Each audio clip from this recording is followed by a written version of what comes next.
তো মানে যদি ইন্সপিরেশন দেখতে হয় ভাই, মানে এইভাবে শুরু হয়েছে আসলে। মানে আমি ঢাকায় বড় হই নাই, এবং এটা একটা আসলে খুব ভালো ব্যাপার। সেটা হচ্ছে যে আমার বড় হওয়া হয়েছে কুষ্টিয়া, রাজশাহী, ফরিদপুর, এরকম। মানে আমার আব্বা যেহেতু পল্লী বিদ্যুতে কাজ করতো, সে খালি শিফট টু শিফট বা বিভিন্ন জায়গায় যাইতো। আর হচ্ছে বৈদ্যুতিক তার বসানো, এখানে ইলেকট্রিসিটি নাই, ওখানে গ্রামে এই জিনিস নাই, এভাবে বসাইতো। তো পরে কি বলে, ওখানে ধরেন অনেক ফ্রিডম নিয়ে বড় হয়েছে।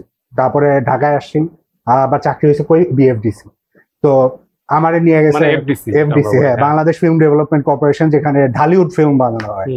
তো আমারই নিয়ে গেছে এরকম। আমার তো জিন্দগি তো ধারণা ছিল না যে ক্যামেরা, মানে আমি দেখছি, মানে সিনেমা, বাংলা সিনেমা তো সবাই দেখছে, কিন্তু আমার কোনো আইডিয়া ছিল না যে এভাবে বানায় মুভিটা।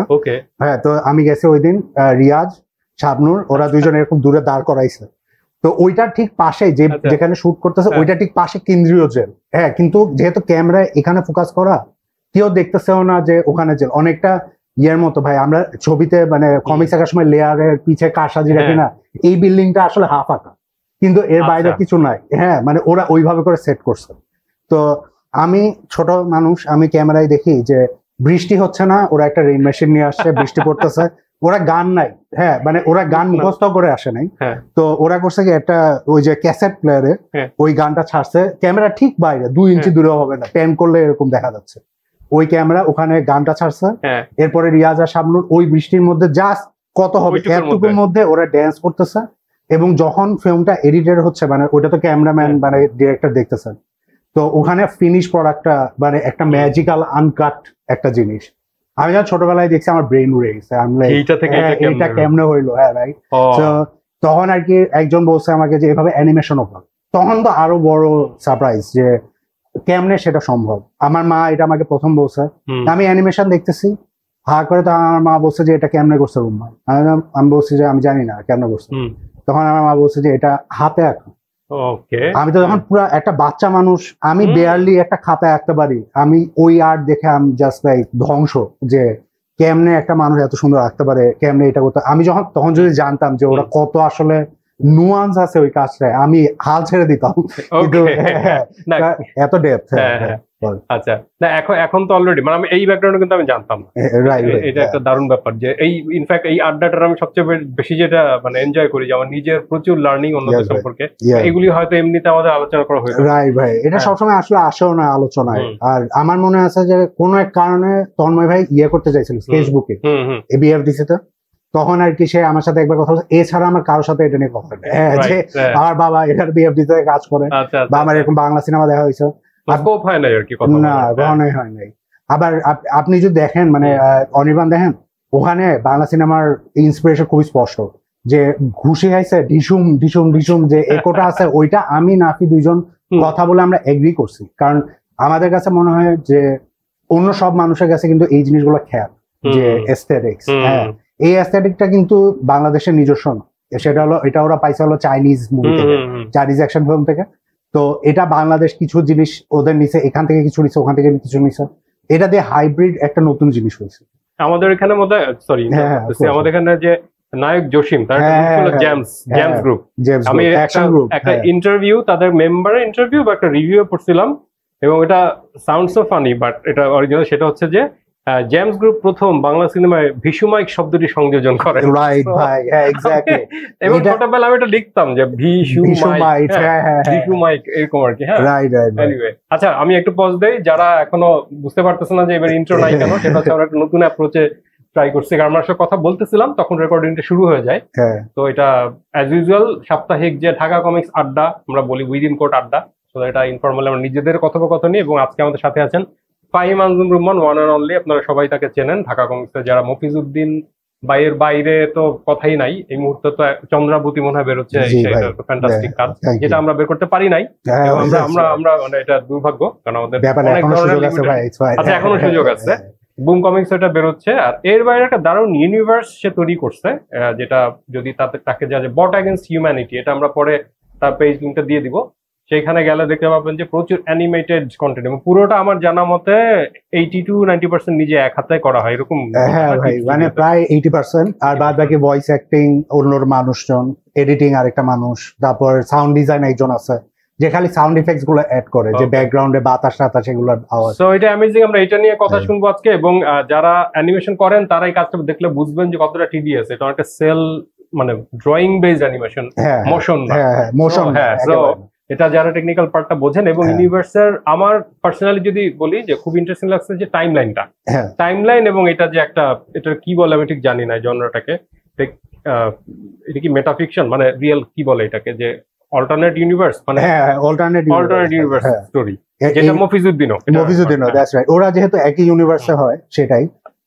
এটা আসলে যারা একটা বই আছে যে the man in the white castle, এই বইটা হচ্ছে উন্নত, মানে এটা প্রথম না অল্টারনেট ইউনিভার্স হিসেবে, কিন্তু অনেক রেকগনাইজ, কারণ এই বইটা হচ্ছে what if Germany won in world war two, এরপরে মডার্ন ডে কেমন হয়তো, আমেরিকার ম্যাপ কেমন হয়তো, ইজ ভেরি ইন্টারেস্টিং ভাই। মানে টিভি শো আছে, বই আছে, হোয়াট ইফ। হ্যাঁ, তো এটা আসলে একটা ক্রিয়েটিভ রাইটিং এর এক্সারসাইজ, যে আপনি চিন্তা করে নেন যে হিস্ট্রিতে এটা হয়েছে, what if Mir Jafar did not betray, তাইলে কি হয়তো, সিরাজউদ্দৌলা কেন জিততে পারতো কিনা, ব্রিটিশদের কি আদৌ সুযোগ ছিল কিনা, এইগুলা সবই আসলে একটা এক্সারসাইজ।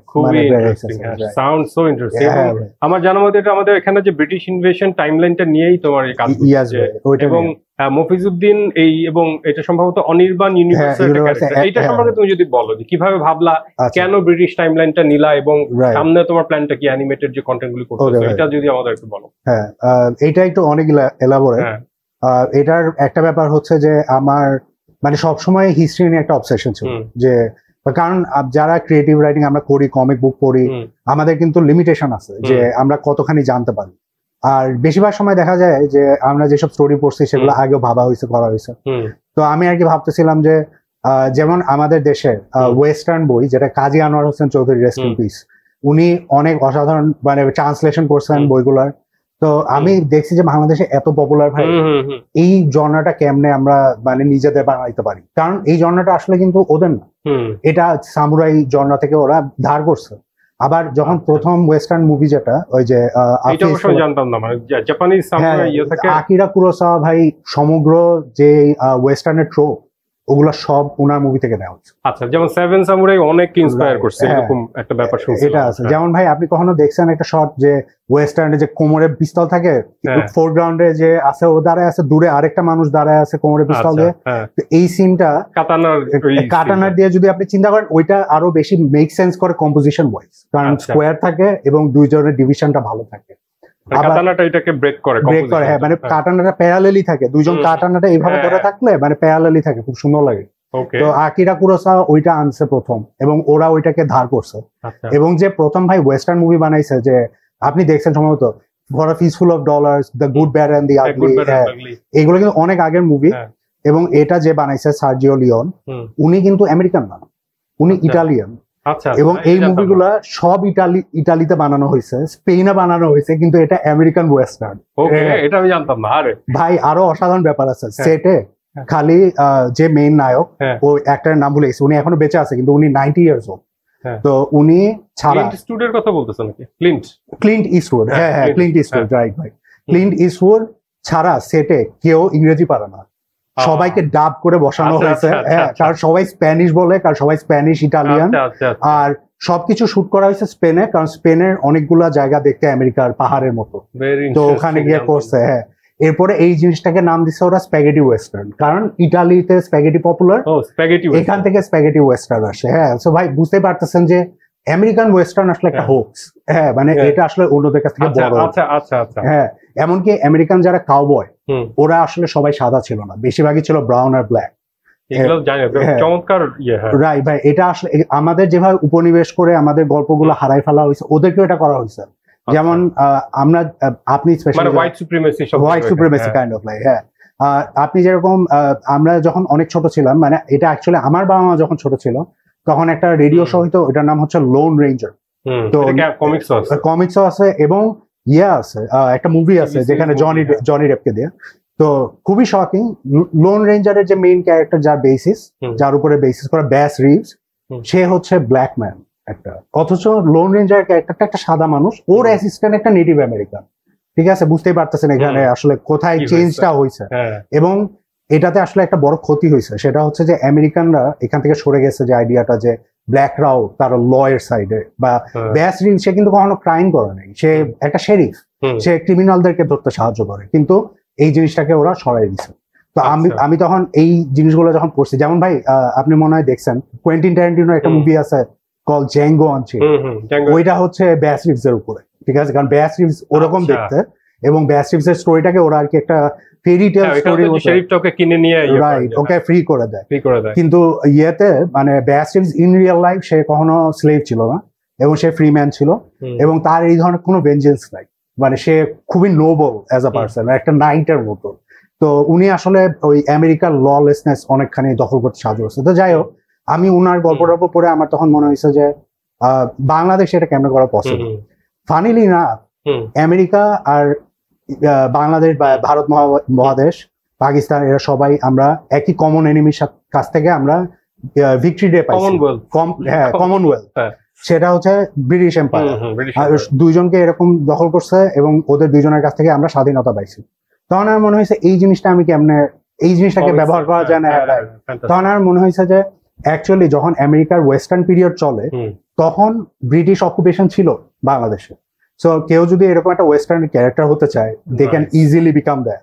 সো আমি তখন আস্তে আস্তে একটা ক্যারেক্টার, ভাই আপনি অনেক আগে আমি একটা পাইরেট কমিক শুরু করছিলাম, আপনি ওই সময় কমেন্ট করতেন, ওখানে আপনি বলছিলেন যে ওখানে একটা ক্যারেক্টার ছিল আমার যারা মোহক করা ছিল, তা আপনি তখন বলছিলেন যে মোহকটা বাদ দাও, আমি তখন মোহক বাদ দিছি। এভাবে একটা একটা করে বাংলাদেশি এলিমেন্ট আনা শুরু করছি, যে ও ধুতি পরে, ও বুট পরে, ও গায়ে চাদর দেয়, ও একটা ফতুয়া পরে, ওর চুল নর্মাল, এবং ও পুরো চারকোনা দেখতে।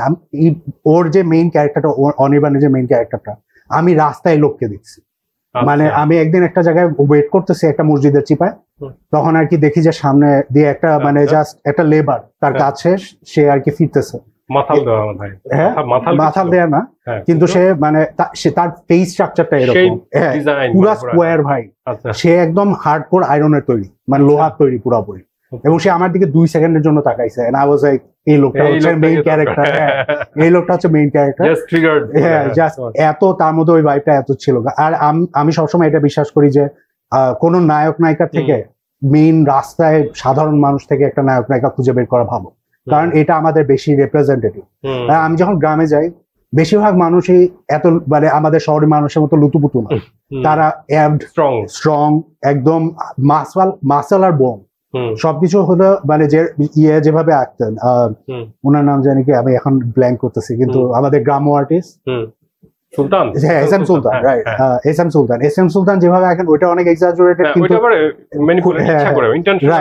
কিন্তু ওইটা একটা প্রতীক যে আমাদের মানুষ এক্স্যাক্টলি তারা কতটা স্ট্রং। তো আমার এটা বাদে মানে এই যে ঘটনাগুলো গেল, এটার পরে মানে আমার মাথায় সবসময় এটা আছে। তারপর আমি মানে ওই যখন মাইটি বাঞ্চে কাজ করি, তখন আর কি আমার এনএসইউ তে জয়েন করা হয়েছে। এনএসইউ তো অনেক সাবজেক্ট, তো এরকম বিভিন্ন সাবজেক্টে মেজর নিছে।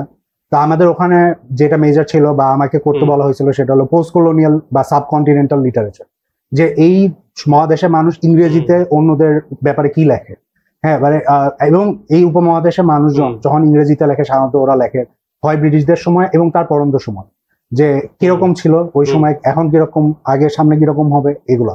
যেমন সালমান রুশদি, এরা সবাই এই ধরনের লেভেলে লেখে।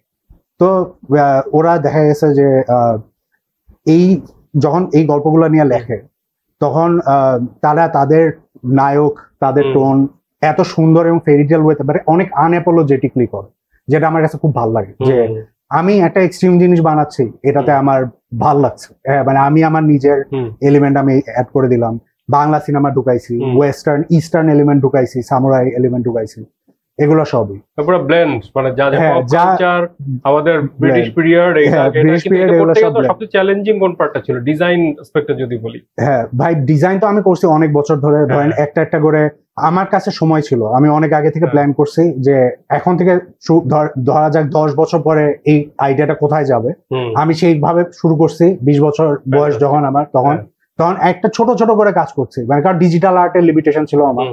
অ্যাজ টাইম ওয়েন্ট বাই, আমার কনফিডেন্স বাড়ছে, ওই কাজের ভলিউম বাড়তেছে। আর ওই যেগুলো বলছেন যে ও মোহকটা বাদ দাও, এরকম ওই ডিজাইনটা বাদ দিলাম, হঠাৎ এখান থেকে ওখান থেকে এই একটা চাদর দিলাম, এই মাথায় হ্যাটটা দিলাম, মাথালটা, তারপরে গানস অ্যাড করলাম, এভাবে করতে করতে ক্যারেক্টারটা ফ্লেশড আউট হয়ে গেছে এক সময়। আর এখন যেভাবে চলতেছে সেটা অনির্বাণের কথা বলতেছো, রাইট? তুমি মাঝখানে একটু, যেহেতু আমাদের ঢাকা কমিক্স এটা কি স্পিন অফ বলা যায় এটাকে? হ্যাঁ বলা যায়, মানে আমার এই আইডিয়াটা এইভাবে আসছিল যে মানে কিরকম, এটা খুবই ফারে এক সেন্সে। আমি আগে বোর্ডে সব অনির্বাণের ক্যারেক্টার গুলো লিখছি, ঠিক আছে? লেখার পরে তো সবার নাম টাম দিয়ে যে অনির্বাণ, জবা, মফিজউদ্দিন এরকম, তো লেখার পরে আমার মনে হয়েছে যে এদের মধ্যে সবচেয়ে টাফ সেল কোনটা হবে। আমি ভাবছি মফিজউদ্দিনই হবে, কারণ এইটা যখন মানুষজন এইটার উপর দিয়ে যাবে, এই নামটার জন্য জাস্ট মানুষজন অনেক চেতবে যে কেন এটা এরকম নাম, মফিজ কেন। আমার আত্মীয় স্বজন মাল্টিপল মানুষের নাম মফিজ, হ্যাঁ এটা খুবই কমন নেম। আমার কাছে মনে হয়েছে যে একটা প্রাচীন কালে একটা বাঙালি নাম যা হতে পারে, এটা মফিজউদ্দিন হওয়াটা স্বাভাবিক। আর দ্বিতীয়ত এখানেও ভাই একটা ইয়ার ব্যাপার আছে, উপনিবেশের ব্যাপার আছে। সেটা হলো যে মফিজউদ্দিন নামটা শুনতে খুব খ্যাত লাগতেছে, কিন্তু ইংরেজিতে নামটা হলো লাইট ব্রিঙ্গার, যেটা একটা খুবই এপিক নাম। হ্যাঁ মানে মফিজউদ্দিন, হ্যাঁ যে আলো আনে, দা লাইট বা লাইট ব্রিঙ্গার, মানে আমি আলো আনছি এরকম। আপনি যদি গল্পের প্রেক্ষাপট চিন্তা করেন, there is a deep meaning to this. হ্যাঁ আমি এটা একটা ইন্টারেস্টিং জিনিস বলি, আমরা যখন প্রথম ওই যে সিকে জাকি করলাম, ওটার যে গল্পগুলি প্রত্যেকটা কে বলছিলাম ঠিক খেয়াল নাই, সে চট করে বললো কি তোমাদের সব ইংরেজি কেন, মানে তার নাম কিন্তু আমরা চৌধুরী খালেকুজ্জামান জাকির, হ্যাঁ আরাফাত বলছে এইটাই খালেকুজ্জামান, কিন্তু আমরা বললাম যে কিন্তু আমরা ফান্টনে এরকম যে ও আসলে খালেকুজ্জামান নামটা বলতে সিকে জাকির। কিন্তু পরে দেখলাম আমাদের বইগুলোর নাম হচ্ছে অপারেশন ব্রেকডাউন, হ্যাঁ জিনয়ের 30। তো থার্ড বইতে এসে একজন বললো যে এটা কেন, কে বলছে ওটা খেয়াল নাই, বাট আমরা বলছে তাই তো। তারপরে আমরা কিন্তু বলো ওকে মৃত্যু পাথর, এবং এটা এখন অনেকে, এবং এরপরে অনেকে বলে যে ভাই পাথর, মৃত্যু পাথর, হ্যাঁ পাথর শব্দটা পরিচিত না, সেটাও ঠিক আছে, কিন্তু আমরা বলছি না, এখন থেকে আমরা যতটুকু সম্ভব, যেমন তারপর তুমি দেখবা যে লুঙ্গি ম্যান, মানে ম্যান আছে বাট লুঙ্গি ইজ দেয়ার, তাই না? মানে আমরা পরে একটা চেষ্টা করছি, এবং এটা খুব ইম্পর্টেন্ট পয়েন্ট বলছো যে নামের এটা কিন্তু তুমি একটা ট্যাবু ভাঙছো আমার কাছে, যে এইটা নাম হয় নাকি আবার, এটাই বা এই কমিক্সের নাম হবে কিনা। মানে আমি কিন্তু প্রচুর বাঙালি মানুষজন যারা এই বাংলাদেশে আর্ট কেনে এবং এনজয় করে, কমিক্স কেনে, অ্যানিমেশন দেখে, এদের মধ্যে কিন্তু একটা এলিটিজম কাজ আছে, মানে কাজ করে এবং ছিল, সবসময় আছে। সেটা হলো আমি কিন্তু মাইটি পাঞ্চে কাজ করার সময় আমি টের পাইছি, সেটা হলো আমাকে স্টলে বসতে দিচ্ছে কমিকনে, যেটা আগে হয়তো। তো আমি কমিকনে দাঁড়ায় আছি স্টলে, এরকম কতগুলো ছেলেপেলে আসছে, ওরা কমিক দেখে ক্লিয়ারলি ভালো লাগছে, ওরা দেখতেছে, দেখার পরে বলে ও এটা বাংলাদেশ নিয়ে, বলে বন্ধ করে দিয়ে চলে গেছে। আমি শকড, মানে আমার সাথে জীবনও এরকম লেভেলের কিচ্ছু হয় না। এটাকে, এই জিনিসটাকে তুমি মানে ওদেরকে খালি দোষারোপ করতেছেন, এটা কি একটা কলোনিয়াল হ্যাংওভার বলবা না? হ্যাঁ ভাই, এটা ফুলি কলোনিয়াল হ্যাংওভার, মানে জাস্ট বলার বাইরে যে আমাদেরকে ব্রিটিশরা কিভাবে নাস্তানাবুদ করছে, যে আমরা একেবারে মাইন্ড কন্ট্রোল। হ্যাঁ আমি কিন্তু এই সেন্সে বলতেছি না যে তুমি ব্রিটিশ কোনো কিছু এনজয় করো, আমি বলছি মানে জিনিসটা বুঝতে হবে, আমরা মানে কট্টর যে না আমি আর ওই জিনিসটা করবোই না, গামছা গায়ে দিয়ে নেমে যাবো এরকম না, করবোই না, আমি সেটা বলতেছি না। তাইলে দুধ চা খাওয়া বাদ দিয়ে দেন, কারণ দুধ চা ব্রিটিশরা আনছে, ঠিক আছে? কোনো কথা না, এটা কোনো ব্যাপার না, এক্স্যাক্টলি। আবার আমি কিন্তু এখানে বলতে চাই, বেশিরভাগ মানুষ যখন আমার কথা শুনছে যে কলোনিয়ালিজমের ব্যাপারে, তারা হয়তো মনে করতে পারে সমস্ত ব্রিটিশ মানুষ এবং সাদা মানুষ ভিলেন মাত্র। হ্যাঁ তা না। যেমন আমি একটা মানুষের কথা বলি যাকে ওই আমলে ছিল এবং আমার খুব ভালো লাগে, উনি ব্রিটিশ এবং এই সময় উনার অস্তিত্ব ছিল, সেটা হলো William Carey, sir William Carey. উনি এখানে মোস্টলি উনি একজন খ্রিস্টান প্যাস্টর হিসেবে আসছিলেন, এবং উনি নিজে রামায়ণ ট্রান্সলেট করছেন। সকালে উঠে উনি নিজে বাইবেল পড়তো, ফ্যামিলিকে বাইবেল পড়াতো, এরপরে নিজে এসে রামায়ণ এবং সংস্কৃত ভাষা শেখা। অনেক তুমি এরকম তো বলে শেষ করা যায় না। তারপর প্রথম ইংরেজি টু বাংলা এবং বাংলা টু ইংরেজি ডিকশনারি যারা করছে, তো এরকম প্রচুর মানুষ আছে যারা অন্য কোনো মানে কুমতলব নিয়ে আসেনি, মানে দেশে যখন আসে তারা জেনুইনলি দেখতে চাইছে যে দেশটা কিরকম, জানতে চাইছে। ওদের মধ্যে কিন্তু অনেক ট্রাভেলার আছে, ফিলোসফার আছে, তারা দেখতে চায়। সেটা কোনো সমস্যা হলো কোম্পানি আর ক্যাপিটালিজম, যে ওরা একদল আসছে এখানে শুধুমাত্র ব্যবসা করতে, যে আমি কেমনে জিনিসপত্র ডাকাতি করে এই জায়গাটারে খালি করবো। হ্যাঁ মানে এটা হলো ওদের টার্গেট, রাইট?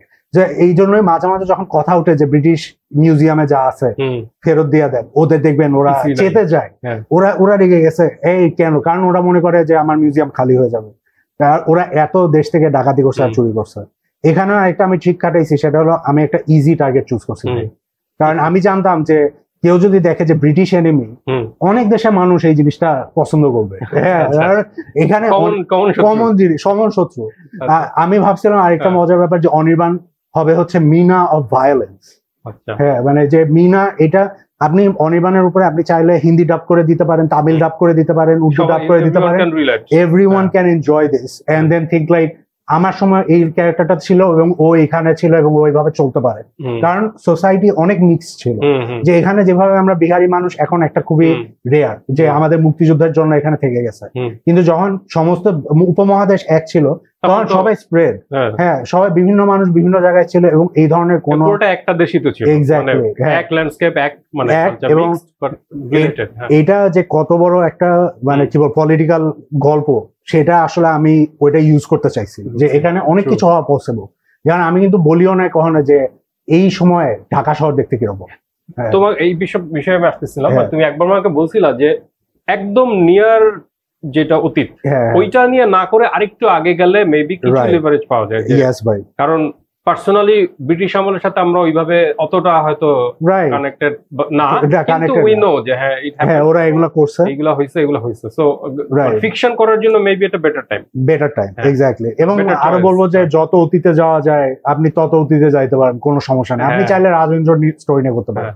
আবার আমার খুবই ফেভারিট গল্প হলো আওরঙ্গজেবের স্টোরি। আওরঙ্গজেব মানে সবাই মনে করে যে মুঘলরা খুবই ক্যাজুয়াল এবং ভালো রাজা। আওরঙ্গজেব একটা psychopath, there is no other going around it. সে নিজের সমস্ত ভাইদেরকে মেরে, একটা যুদ্ধে মেরে মাথা দারাসুগর মাথা কেটে ও শাহজাহানকে ট্র্যাপ করছে একটা জায়গায়, তারপর ওকে ওখানে গিফট করছে ওইটা, যাতে তুমি জেলে থাকা অবস্থায় তোমার প্রিয় বড় সন্তানের মাথাটা তোমার সাথে থাকে।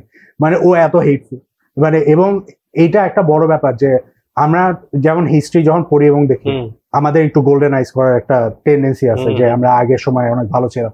আমি তখন মনে করতে চাইছিলাম যে আমি কেমনে একটা শো বানাইতে পারি যেখানে দেখা যায় যে তুমি জুতা ছাড়া চলো, তুমি পায়ে একটা লোহা ঢুকে গেছে, ধনুষ টঙ্কার ডেড, ঠিক আছে। এটা তো যে বাটার অ্যাড ছিল না, জুতা পরুন, এটাই ছিল অ্যাড, রাইট। যে ধনুষ টঙ্কার আর একটা লোক জুতা বানাইতেছে, ওইটা হলো ছবিটা ছিল।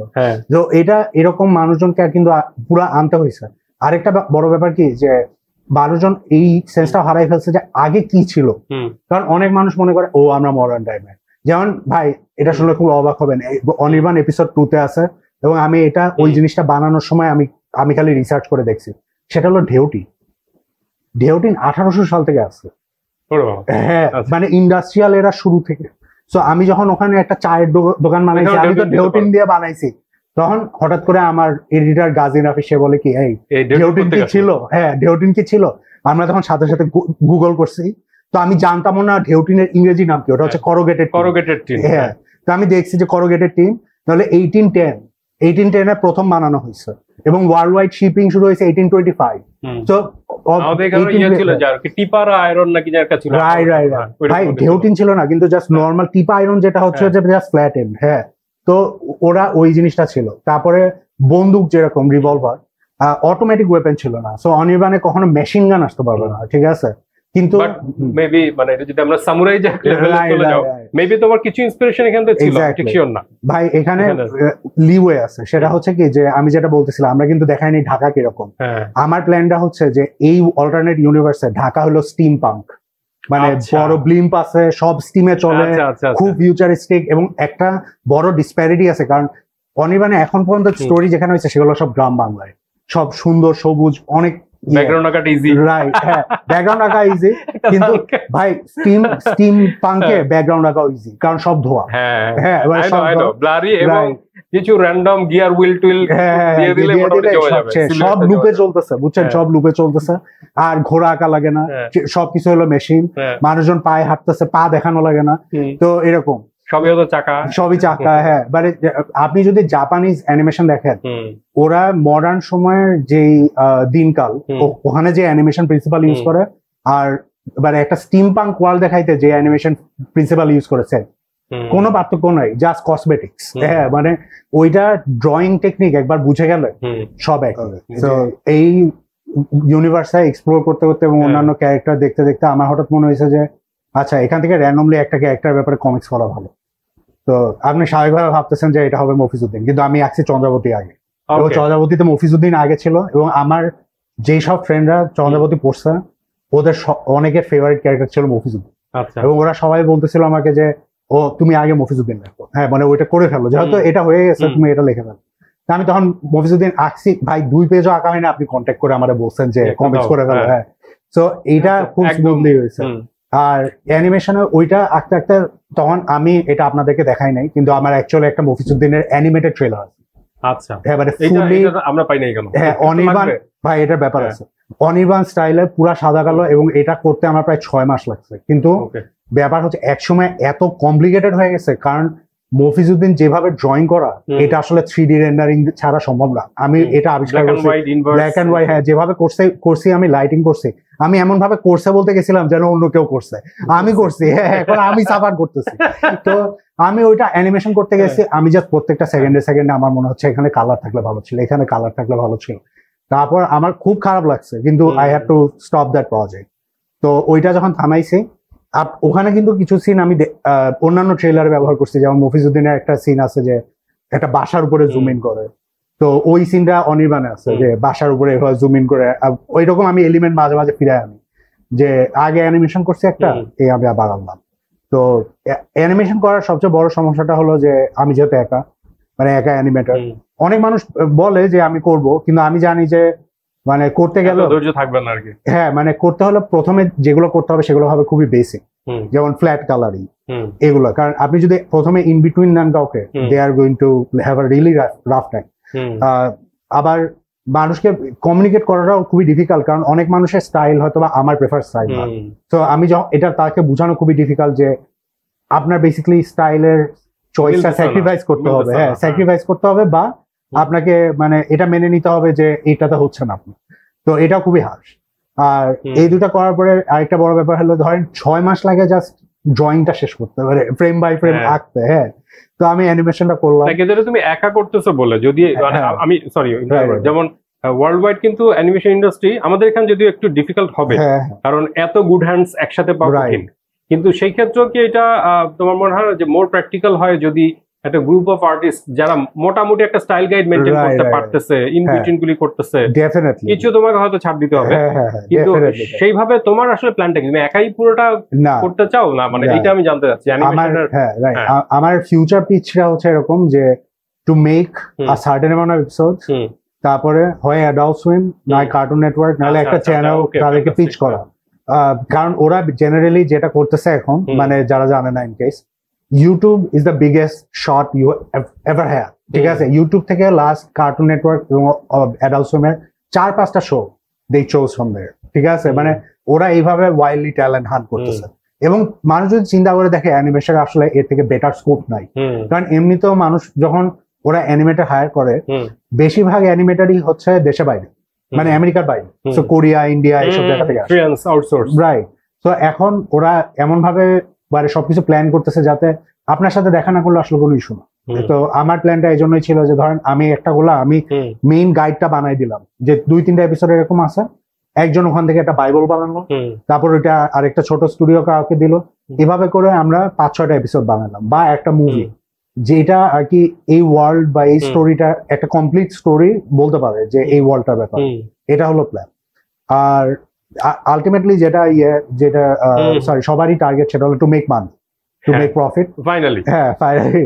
আর এখানে ইউটিউব থেকে আমার এটা বলা ভালো যে ইউটিউবের ইনকাম ইজ লাইক একদম বটম, মানে 0.001 এরকম প্রত্যেক 1000-এ, যদি হ্যাঁ ইউএস ডলারে যদি হিসাব করা হয় 1000 ভিউতে এরকম ভিউ আসে। So at the end of the day তুমি টাকা কামাবা, মানে unless you are somebody like Mister Beast বা এরকম বড় কেউ যার বিলিয়ন ভিউজ, হ্যাঁ you are not making money. এবং এটা যেহেতু একটা ভাই ডিফিকাল্টি আছে, সেটা হচ্ছে যে আপনি যদি ইউটিউবে অ্যানিমেশন শুরু করেন বা যে কোনো কিছু, আপনি দেখবেন একটা স্ট্রেঞ্জ পিয়ার প্রেশার আছে যে অন্য সবাই যা করতেছে আমাকে করতে হবে, কারণ মানুষজন এত ভিউ পাচ্ছে, আমার কথা কেউ শুনতেছে না যে আমি এটা করতে চাই, হ্যাঁ আমি এই জিনিসটা বানাতে চাচ্ছি উইথ ডিসিপ্লিন, ইন টাইম। আমার একটা ছোটবেলা থেকে একটা জিনিস ভালো লাগে, এবং সেটা প্রতি আমি মোটামুটি অবসেসড আসলে। এটা আমার ছোটবেলায় যখন ধরেন ছিল না, এআই ছিল না, I think this idea was more common. সেটা হচ্ছে লং আর্ট, মানে লং আর্ট কি 40 বছর ধরে একটা আর্ট করা হয়েছে, হ্যাঁ মানে সিস্টিন চ্যাপেল বা মাইকেল অ্যাঞ্জেলো, হ্যাঁ মানে অনেক বড় সময় দিয়ে আপনি একটা জিনিস, আমি বলতেছি না যে একটা অ্যানিমেশন করতে 40 বছর লাগে, কিন্তু ধরেন আকিরা, হ্যাঁ একটা আকিরার যে অ্যানিমেশন, ওইটা কিন্তু উনি সহ 4 জন আর্টিস্ট ছিল, তো ওরা সবাই মিলে করছে। কিন্তু আকিরা কি পুরো মানে অ্যানিমেশনটা বলতেছো না ম্যাঙ্গা? না, অ্যানিমেশন লাইক অ্যানিমেটেড হাতে ড্রয়িং করা। এটা কি 4 জন মিলে করছে? 4-5 জন এরকম, হ্যাঁ মানে জাস্ট ভাই। এবং এটা কোনো ব্যাপার না, কারণ আপনি যদি মেইন আর্টিস্টকে চিনেন তাহলে বুঝতে পারবেন ও 90% ক্যারি করছে। এটা সবাই করে যারা স্টুডিও হেড, যেমন হায়াও মিয়াজাকি, ওরা আর্টের 90% ক্যারি করে। ডাজন্ট ম্যাটার এখন আমরা মডার্ন আমলে কি করি, উনার আর্ট ছাড়া ওই স্টুডিওর কোনো কিছু লিড আর্ট সম্ভবই না। এটা ওই যে গরফুজিটা বলতে গেছিলাম, সরি, মিয়াজাকি এসে প্রমাণ করছে। উনি 3D ইউজ করতে চাইছে, এভরিবডি রিজেক্টেড, কারণ সবাই আসে আসলে হায়াও মিয়াজাকির কথা বলতেছে, হ্যাঁ সবাই আসে হায়াও মিয়াজাকির আর্ট দেখতে, কেউ গড়টা দেখতে আসতেছে না, যে মডার্নাইজ কোনো কিছু দেখতে আসতেছে না।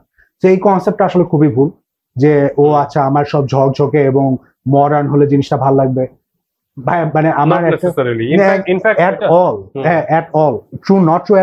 আমি এটা প্র্যাকটিক্যাল এক্সপেরিয়েন্স থেকে বলতেছি। আমার নেফিউ, সে হলো 4 বছরের একটা শিশু, সে মানে আমেরিকায় পাঠানো হয়েছে তারে, সে বাংলা হাফ হাফ বলতে পারতো, এখন ফুল ব্লাউন ইংরেজি পারে, ঠিক আছে, সবার কাছ থেকে শুনে টুনে। তো তাকে ওই যে কিছুদিন আগে বেবি শার্ক এবং অন্যান্য ইউটিউবে যত ব্রেইন রট অ্যানিমেশন আছে সব দেখানো হয়েছে, এবং তার সমস্যা শুরু হয়েছে, সে কথাবার্তা ঠিক মতো বলতে পারে। তখন আমার বোন আবিষ্কার করছে যে 1940 সালের অ্যানিমেশন যেগুলো, ওগুলা সে খুব পছন্দ করে, স্লো পেসড স্টোরি আছে এবং কমিউনিকেশন আছে।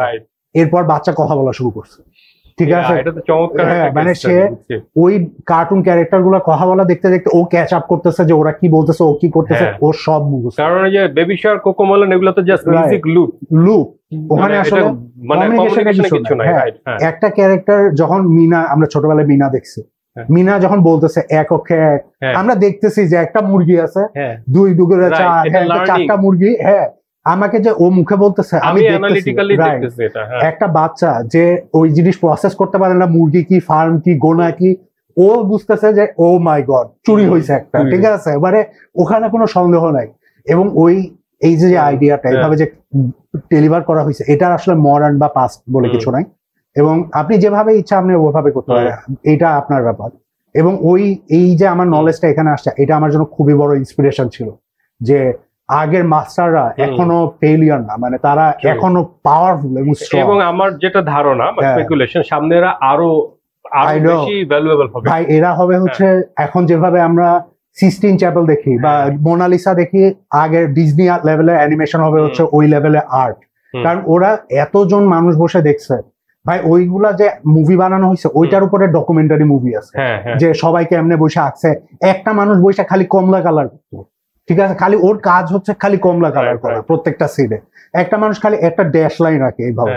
তো এইভাবে করে ওরা পুরা একটা মুভি দাঁড় করাইছে। এই জিনিসটা আসলে এখান থেকে শেখা, বিল্ডিং দ্য পিরামিড, রাইট, মানে উইথ পেমেন্ট। পিরামিড বানাইছে স্লেভারি দিয়ে, মানুষজনে মারছি যারা বাঁচছে ওদের তুলে নিয়ে এসে পিরামিড। আর ওয়াল্ট ডিজনি হচ্ছে আরো ভালো, ও বলছে আমি তোমাকে টাকা দিব প্লাস তুমি এখানে থাকতে পারবো, ঠিক আছে। ও কিন্তু এমনি এমনি স্টুডিও বানায় নাই, এটা আবার ওয়াল্ট ডিজনির ব্যাপারে খুবই অসাধারণ। সেটা হলো উনি প্রথম এটা ভাবছে যে আমি যেখানে আমার স্টুডিও, ওখানে সবাই থাকবে, এইখানে গলির মাথায়।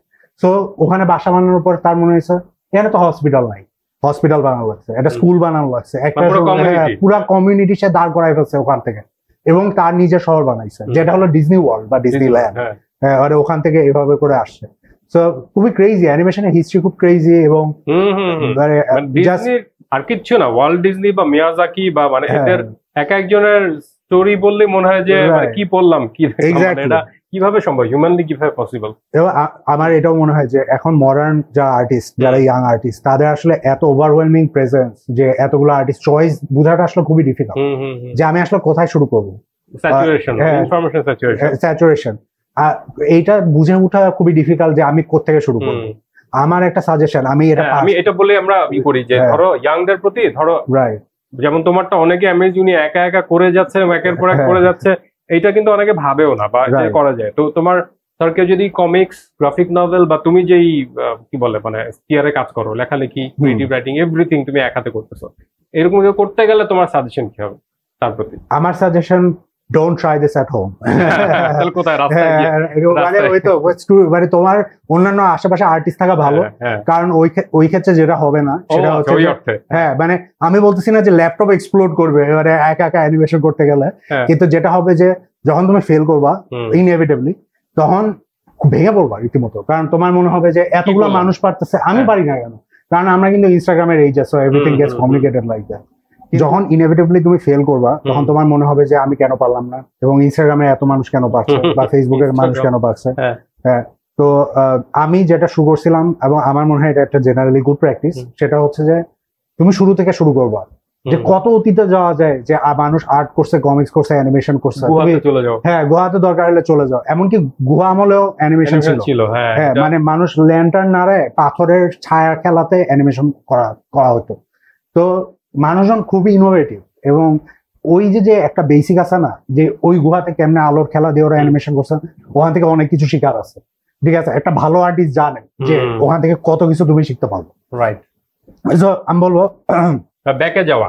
হ্যাঁ ব্যাকে যাওয়া, এটাতে আরেকটা সুবিধা কি, ব্যাকে গেলে পুরান আমলের ট্রিক গুলো আরেকটু অবভিয়াস যে আমি এটাই করছি। হ্যাঁ, তাতে আমাদের আসলে আর্টিস্ট বা ক্রিয়েটরদের সাথে একটা কমিউনিকেশন হয়, যেটা আসলে একটা বইয়ের পারপাস, যে আগেকাল একটা আর্টিস্ট বা রাইটার ছিল তার সাথে আমার লিঙ্ক। তো আমি যদি দেখতে পারি যে ও অ্যাজ অ্যান আর্টিস্ট উনি এই জায়গাটা এই কাজটা করছে, ওই জায়গাটা ওই জায়গাটা কাজ করছে, তখন আমার ইন্সপিরেশন থাকে যে আমি পিছায় না, উনিও কিন্তু একটা ট্রিক খাটাইছে যখন সে তার লিমিটেশন পৌঁছাইছে। আমি করতাম কি অ্যানিমেশন শেখার সময়, আমি তো ভাই টেনশনে বসছি যে প্রত্যেকটা ফ্রেম এভাবে আঁকা লাগবে, আমি কি করবো, এটা সম্ভব? তো ভিএলসি প্লেয়ার, এটা যারা পোটেনশিয়াল অ্যানিমেটর তাদেরকে একটা বড় হ্যাক শেখায়। করবা কি, ওখানে একটা বাটন আছে নেক্সট ফ্রেম। নেক্সট ফ্রেম মানে হচ্ছে একটা ফ্রেম মানে 1 মিলি সেকেন্ড পরে কি চলতেছে ওইটা চাপ দিয়ে দেখানো। এভাবে করে ফ্রেম রেটও শেখা যায় ভাই। হবে কি দেখবেন অনেক অ্যানিমেশনে 30 ফ্রেমস পার সেকেন্ড, তার মানে আপনি যদি নেক্সট ফ্রেম 2 বার চাপেন একবার বদলাবে। ঠিক আছে, মানে মাঝখানে একটা ব্ল্যাঙ্ক ফ্রেম নাই আর কি, একটা ফ্রেম ব্ল্যাঙ্ক। এটা যে 2s and 4s কি জানি, হ্যাঁ 2s 4s আর হ্যাঁ রাইট এইভাবে করে। তো 6s হলো সব কয়টাতে ভর্তি, মানে একেবারে 60 fps, মানে খুবই ফাস্ট স্মুথ অ্যানিমেশন। এবং ওইটা করতে গেলে বুঝতেই পারতেছেন যে 1 সেকেন্ডে 60টা ড্রয়িং, চারটিখানি কথা না, মানুষ 60টা পেজ কমিক বুক করতে পারে না 60টা ফ্রেম ড্রয়িং সেকেন্ডের জন্য। এবং তাও ভাবেন ভাই এখানে কিন্তু ব্যাপার আছে, ব্যাকগ্রাউন্ড হয় আমি একবার এঁকে ফেলছি আর আঁকা লাগবে না, ক্যারেক্টার গুলো কিন্তু বারবার হ্যাঁ হাত উঠানো নাড়ানো ইমোট করা, এই আমরা সাধারণ হাত মাথা নাড়তেছি, এটা 6 ফ্রেমের ড্রয়িং, যে আপনি মাথা নাড়তেছেন এরকম, আপনার হাতটা এই ফ্রেমের নিচে, তো আমাকে টেকনিক খাটাতে হচ্ছে, অ্যাক্সিস চেঞ্জ হলে তো কথাই নাই। রাইট, আপনি যে এভাবে শিফট করতেছেন একটা 2D আর্টিস্ট ডেড, মানে ও শেষ, মানে আমি 2D তে যদি নড়ি অত সমস্যা নাই, ওইটা কোনো সমস্যা নাই, কিন্তু যে মোমেন্টে আপনি হাত এভাবে ঘুরাইছেন আমি অজ্ঞান হয়ে পড়ে গেছি, আর্টিস্ট ডেড, এবারে কঙ্কাল বসে আছে। তো যাই হোক, এটা হলো আমার লেসন, যে আগে থেকে শুরু করার ব্যাপার না, কমিক্স সিনেমা যাই হোক, তুমি আগে থেকে শুরু করো, আগের সিনেমা দেখো, আগের কমিক্স দেখো, আগে অ্যানিমেশন দেখো, তাইলে অনেক কিছু শেখা যায়। আমি শিখছি এভাবে। ফ্যান্টাস্টিক। তাহলে আমরা অচিরেই তো অনির্বাণের কোনো একটা নতুন কিছু কি দেখতে পাবো, মানে এইটার আলটিমেট প্ল্যানটা বলে আমরা আজকে তাহলে সবাই বিদায় দেব। অনির্বাণ এটা নিয়ে কত দূর যাওয়ার, একটা তো শুনলাম আমরা জেরাল্ড সিং বা ইত্যাদিকে পিচ করা, কিন্তু একটার তো বোধহয় প্রিমিয়ার হয়েছে এটার, হ্যাঁ সেইটার রেসপন্স বা ইত্যাদি, মানে মানুষজনের এটার ইয়ে কি, যে হ্যাঁ ভালো হচ্ছে বুঝি নাই, বা কোনো এটার কোনো ফিডব্যাক আছে কিনা? চন্দ্রাবতী ভাই, আমি যখন যেভাবে বের করছি, আমি সবসময় ক্রাউড কন্ট্রোল করি। সেটা হলো যে আমি যখন কমিক্স লেখি বা আঁকি, আমার গ্রুপ আছে একটা, যেখানে গিয়ে আমি সবাইকে পাঠাতে থাকি যে এরা রাইটার আর্টিস্ট, এদেরকে দেই, এবং আমি জানি যে ওরা অ্যাভিড রাইটার এবং আমার ফ্যান, তাই ওরা পড়বে। তো পড়ার পরে আমাকে রিভিউ দেয়, বলে যে এটা বললাম, এটা বললাম। ভাই আমি কিন্তু আপনাকেও দিচ্ছি ফ্রম টাইম টু টাইম, তা মানুষের কমন ইয়েগুলা নিয়ে, চেঞ্জেস গুলা নিয়ে আমি ওগুলো পরিবর্তন করি। তো এই কি বলবো, ওই আপনার কোশ্চেন ছিল যে মানুষের ফিডব্যাক, তোমার এটা কি ইন্সপায়ারিং নাকি ফ্রাস্ট্রেটিং, থাকে না যে না আসলে যা ভাবছিলাম ওরকম না, কিন্তু আবার না, সোফার যা দেখছি সবাই বলতেছে খুবই ভালো, আর ওইটাতে কোনো সমস্যা না। আমার খুব ভয় ছিল, কারণ আমি এটা প্রথমত ইংরেজিতে লিখছি এবং তারপরে বাংলায় ট্রান্সলেট করা হয়েছে। এটা ব্যাপার না, কারণ মাহাতাব আছে ওখানে, আমি আছি, আমরা দুইজন আবার ট্রান্সলেট করি, আবার সবকিছু করা। তো ওভারঅল ফিডব্যাক খুবই ভালো। আর আমার প্ল্যান হচ্ছে এরকম যে মফিজউদ্দিনও কিন্তু একটা গ্রাফিক নভেল এখন, মানে আমার এইখানে কপিটা নাই, রাইট, ও আচ্ছা এই যে রাইট, এই যে এরকম সাইজ, এটা হলো থিকনেস। সো চন্দ্রাবতী এরকমই হবে, মানে জাস্ট 150 পেজেস। সো এরকম 5-6টা বের করো যেগুলো সব ওই অনির্বাণের ক্যারেক্টার গুলাকে ডিফাইন করে। এবং একটা অনির্বাণেরটা কবে আসবে? মানে আমার হ্যাঁ মানে কোন গ্রাফিক নভেল কি আসবে? হ্যাঁ অনির্বাণেরটা আসবে, কিন্তু আমি আগে ক্যারেক্টার গুলো বিল্ড আপ করতে চাই যাতে, এবং অনির্বাণের সমস্ত গল্প মানে ওই সেন্ট্রাল ক্যারেক্টারকে নিয়ে যেসব গল্প সেগুলো হলো মেইন স্টোরিটাকে আগায়, মানে প্লটের মেইন স্টোরিটাকে আগায়। আর যেগুলো এই অন্যান্য ক্যারেক্টার টাইটেল ওরা হচ্ছে ব্যাকগ্রাউন্ড স্টোরি হিসেবে কাজ করে। এটা মার্ভেল করতো। আচ্ছা আচ্ছা, বুঝছেন? মানে মার্ভেলে মানে মেইন টাইটেল যেগুলো সেগুলো হচ্ছে মেইন স্টোরি লাইন কন্টিনিউ করে, যেমন দ্য অ্যামেজিং স্পাইডারম্যান। কিন্তু অ্যামেজিং স্পাইডারম্যানের ধরেন সিলভার সার্ফার আসলো, ওরা খালি ওই স্টোরি ক্যাটালিস্ট হিসেবে কাজ করে, ঠিক আছে? তো আমি আর কি ওই প্রিন্সিপাল থেকে এটা শুরু করছি। এরকম 5-6টা আছে আরো ক্যারেক্টার, মানে সবাই এরকম ইন্টারেস্টিং।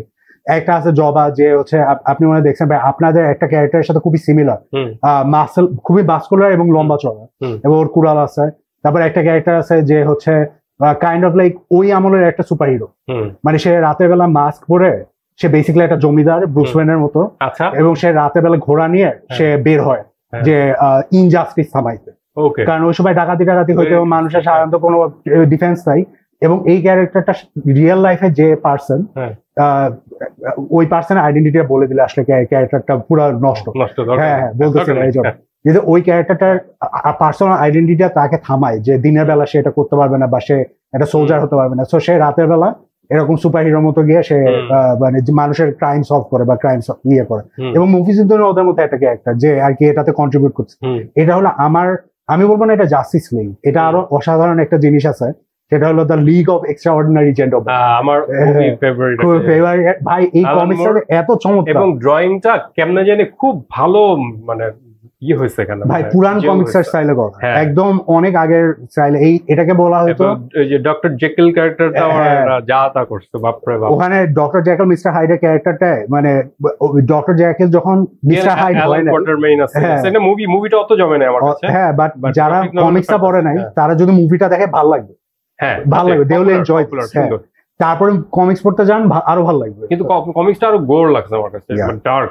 ভাই কমিক্সটা যে কি ডার্ক, অ্যালান মোর অনেক ভায়োলেন্ট জিনিসপত্র লাগে।